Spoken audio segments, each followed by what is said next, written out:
Hello everyone, তো চলে এসেছি নতুন একটা ইন্টারেস্টিং ভিডিও নিয়ে। এমন কে করে ভাই? আমরা করি। চলো তোমাদের গল্পটা পুরো ফার্স্ট থেকে বলি।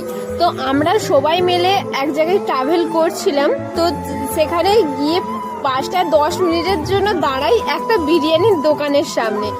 আর সেই বিরিয়ানির গন্ধে আমাদের মাথার সাথে পেট দুটোই গুড়গুড় করছিল।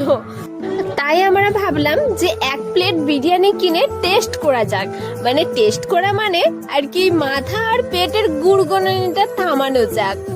যেমন ভাবা তেমন কাজ, আমরা সঙ্গে সঙ্গে বিরিয়ানিটা কিনে নিয়ে চলে আসলাম বাসের মধ্যে, যদি বাই চান্স বাস ছেড়ে দেয়। ওই জন্য আমরা রেস্টুরেন্টে না খেয়ে প্যাক করে নিয়ে চলে আসলাম। বাসের মধ্যে যেই না খুলেছি বিরিয়ানির ঢাকাটা, অমনি সবাই বিরিয়ানির মধ্যে হামলা বোল হয়ে গিয়েছে। বিরিয়ানি চট করে এক চুটকিতে গায়েব হয়ে গিয়েছে। শুধু পড়েছিল কি জানেন? শুধু এই প্লেটটা, আর তার সঙ্গে পড়েছিল এই বিরিয়ানির প্যাকেটটা। তো এটাই ছিল আমার সেই গল্প। ভিডিওটা এডিট করতে বসে আমার এখনো পর্যন্ত সেই সিচুয়েশনটা মনে করে খুবই হাসি লাগছিল। বিরিয়ানিটা কিন্তু খুবই টেস্টফুল ছিল, এটা মহিষাদল থেকেই নেওয়া হয়েছিল। তো চলো আবার আসবো পরের ভিডিওয়। টাটা।